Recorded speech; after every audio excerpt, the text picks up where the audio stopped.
Pemirsa, massa yang tergabung dalam Aliansi Rakyat Menggugat atau ARM menuntut Kejaksaan Agung segera menangkap Sylvester Matutina. Tuntutan itu disampaikan dalam unjuk rasa di kantor Kejaksaan Agung, Jakarta. Puluhan orang termasuk sejumlah tokoh masyarakat seperti Roy Suryo, John Simon, dan Ahmad Hozinuddin menyampaikan tuntutan mereka ke Kejaksaan Agung. Massa menuntut agar Kejagung tidak boleh kalah dan segera menangkap Sylvester. Sylvester Matutina ini divonis 1,5 tahun atas kasus pidana umum tahun 2019 lalu. Sylvester dilaporkan 100 advokat atas tuduhan pencemaran nama baik terhadap Yusuf Kala. Eksekusi terhadap Sylvester Matutina, Massa Negara Kesatuan Republik bersama-sama untuk melihat apakah Kejaksaan Agung dan jajaran di bawahnya, terutama Jaksa Agung, masih punya gigi dan masih punya nyali untuk menangkap buronan yang namanya Sylvester Matutina. Dan saya pakai kaos ini mencari, ini gambar orang yang juga tidak punya nyali dia. Ya, kalau dia bukan DPO, tapi lagi kita kejar ijazahnya juga. Ayam sayur ini. Tapi dia pun juga mencari etika yang hilang. Hai Jaksa Agung, segera cepat lakukan eksekusi terhadap Sylvester Matutina. Massa Negara Kesatuan Republik Indonesia kalah terhadap ulah buronan yang seharusnya dieksekusi. Tidak ada kata terlambat, tidak ada kata kadaluarsa.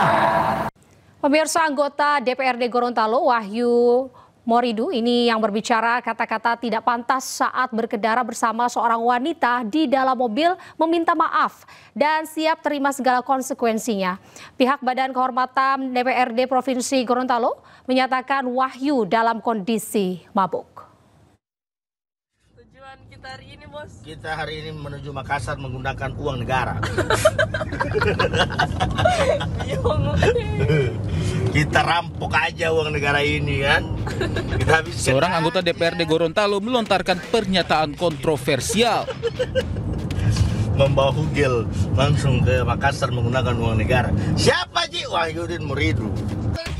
Anggota DPRD Gorontalo Wahyu Moridu berbicara dengan kata-kata yang tak pantas diucapkan saat berkendara bersama seorang wanita di dalam mobil. Dalam video itu, Wahyu berucap dirinya merampok uang negara dengan penggunaan dana perjalanan dinas menuju Makassar. Pihak Badan Kehormatan DPRD Provinsi Gorontalo menyatakan Wahyu dalam kondisi mabuk saat ucapkan pernyataan tak pantas itu. Nah, kami kejar, kami lihat bahwa di mobil itu ada botol minuman. Ada botol minuman. Kami kejar, apakah saudara telah melakukan atau mengkonsumsi minuman keras?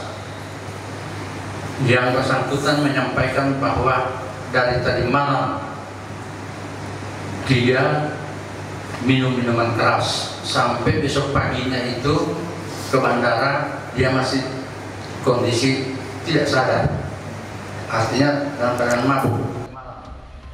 Terungkap pula dari hasil pemeriksaan Badan Kehormatan DPRD Provinsi Gorontalo bahwa wanita yang bersama Wahyu di dalam mobil adalah selingkuhannya. Sementara dalam sebuah video bersama istrinya, Wahyu sampaikan permintaan maaf atas apa yang dia sampaikan ke publik. Wahyu menyatakan siap menerima segala konsekuensinya. Saya tidak berniat untuk melecehkan ataupun menyinggung perasaan masyarakat Gorontalo yang saya wakili.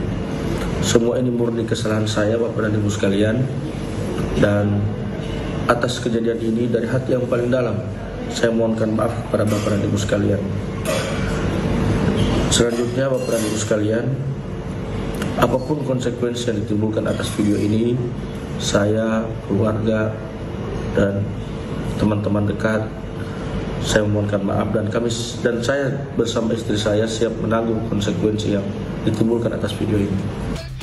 Meski telah menyampaikan permohonan maaf, unggahan klarifikasi Wahyu tetap memicu banyak tanggapan dari publik.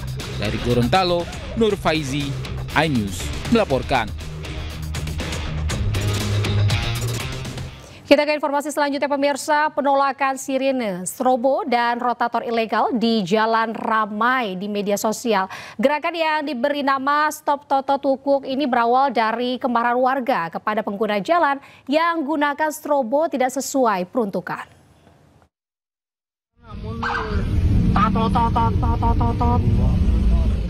Media sosial diramaikan dengan gerakan yang meminta pejabat dan pengguna kendaraan untuk tak menyalakan sirine, strobo, dan rotator ilegal di jalan.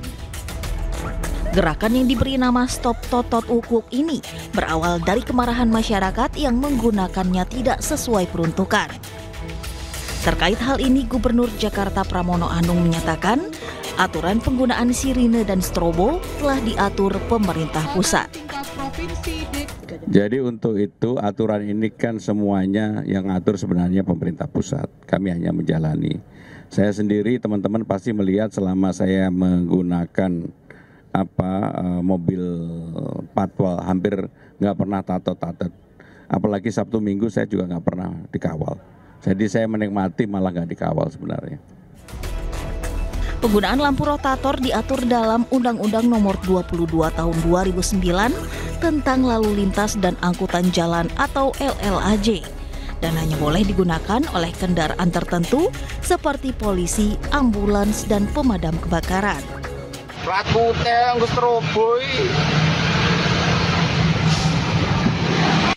Penggunaan rotator pada mobil pribadi adalah ilegal dan dapat dikenakan sanksi tilang atau pidana 1 bulan dan denda Rp250.000. Tim Liputan iNews melaporkan. Kakor Lantas Polri bekukan pemakaian sirine dan strobo di jalan raya. Penggunaan sirine, strobo, dan rotator akan segera dievaluasi. Kakor Lantas Polri Irjen Pol Agus Suryonugroho menyebut kritik masyarakat yang resah terhadap penggunaan sirine, strobo, dan rotator merupakan hal positif. Pihaknya akan langsung melakukan evaluasi. Berdasarkan Undang-Undang tentang Lalu Lintas dan Angkutan Jalan, penggunaan sirine, rotator, dan strobo hanya untuk ambulans, pemadam kebakaran, kendaraan pejabat negara, dan iring-iringan jenazah. Semua masukan masyarakat itu hal positif untuk kita, dan ini saya evaluasi. Dan bahkan saya Kakor Lantas saya bekukan untuk pengawalan menggunakan suara-suara itu. Karena ini juga masyarakat terganggu, apalagi padat, ini kita evaluasi biarpun ada ketentuannya.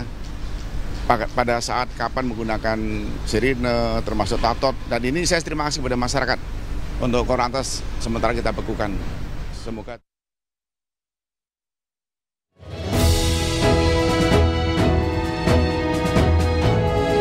Pemirsa, dukung iNews Siang dalam Indonesian Television Awards sebagai program news yang terpopuler.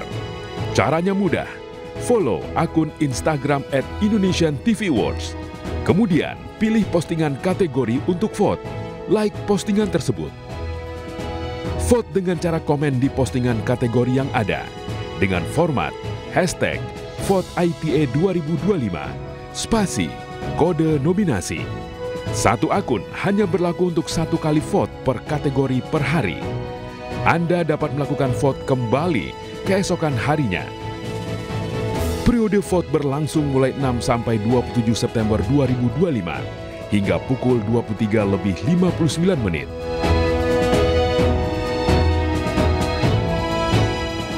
Daerah Al-Mawasi dipenuhi oleh semakin banyak pengungsi dari berbagai wilayah di kota Gaza. Seiring peringatan evakuasi yang dikeluarkan oleh Israel ke warga Gaza, Israel mendesak penduduk Gaza mengungsi ke arah selatan di tengah operasi militer yang kian intensif.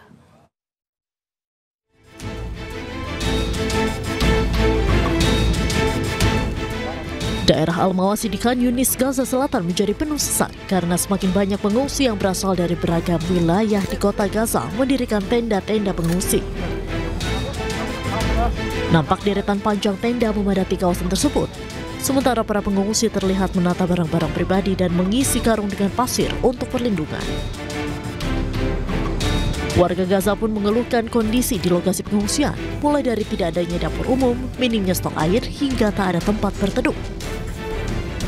احنا جينا هنا رغم ما نشيل بدنا نطلع من بيت من المنطقه اللي كنا فيها الخالد ببيت لاهيا شمال بيت لاهيا ورغم ان مناشير وطلعنا وزي ما انت شايف هنا مرميين يعني الوضع صعب يعني والله ونجي فريقنا ما لقينا مكان نقعد فيه كمان يعني ليش مش سهل. Tentara Israel terus mengeluarkan peringatan yang mendesak penduduk untuk mengungsi ke arah selatan di tengah operasi militer yang semakin intensif di Gaza. PBB mencatat serangan berkelanjutan Israel terhadap Gaza telah memaksa lebih dari 40.000 orang meninggalkan rumah mereka selama 2 hari terakhir.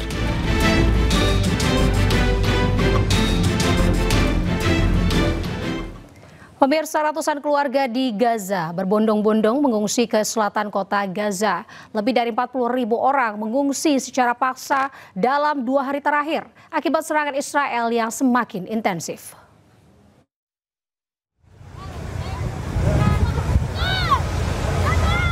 Ratusan keluarga Palestina mengungsi ke daerah Al-Mawasi di Gaza Selatan di tengah operasi militer Israel yang semakin intensif di kota Gaza.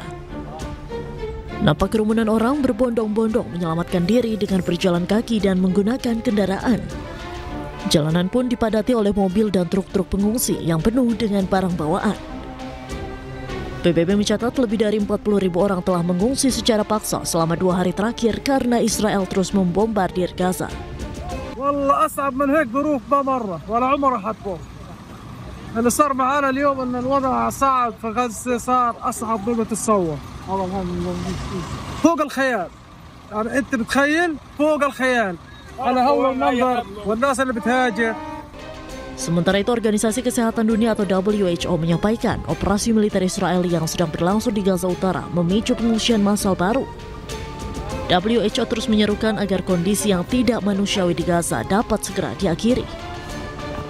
Israel's military incursion and evacuation orders in northern Gaza are driving new waves of displacement, forcing traumatized families into an ever-shrinking area as famine persists. Pasukan militer Israel atau IDF mengonfirmasi telah memperluas operasi di kota Gaza sebagai bagian dari operasi Gideon Chariots II yang bertujuan untuk invasi skala penuh dan pendudukan kota Gaza.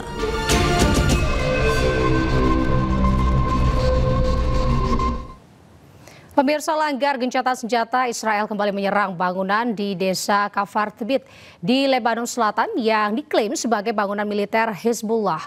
Selain itu, sebuah kompleks pemakaman juga hancur akibat serangan Israel. Dan pemirsa, usai sudah kebersamaan kita dalam iNews sore hari ini. Temukan informasi-informasi terbaru lainnya di www.inews.id. Cuplikan tayangan berita iNews dapat Anda saksikan di kanal YouTube @official iNews. Dan jangan lupa pemirsa, saksikan iNewsroom sesaat lagi bersama rekan saya, Diandra Mukni. Pemirsa, update informasi terbaru Anda dengan berita-berita aktual juga hangat. Dan sejukkan dulu dengan air mineral yang murni dan alami. Saya Anita Dewi pamit undur diri, selamat beraktivitas, sampai jumpa.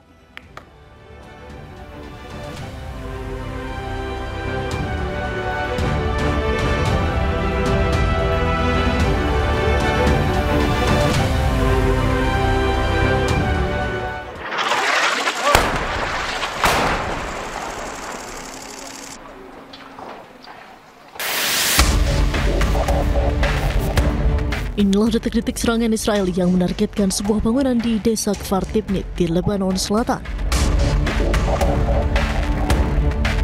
Kepulan asap mengepul sementara personel pertahanan sipil dan mobil pemadam kebakaran bergegas ke lokasi.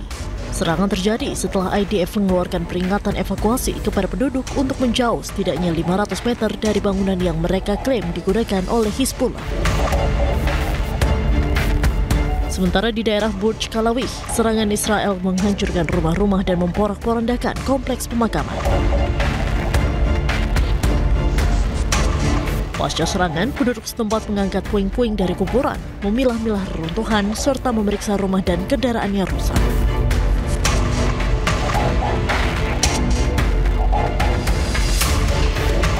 ضريح ابني هون عمره 20 سنة يعني شو يعني حتى الأموات ما سلموا منه. Militer Lebanon melaporkan bahwa Israel telah melakukan lebih dari 4.500 pelanggaran di wilayah Lebanon sejak perjanjian gencatan senjata dengan Hezbollah mulai berlaku pada 27 November tahun lalu.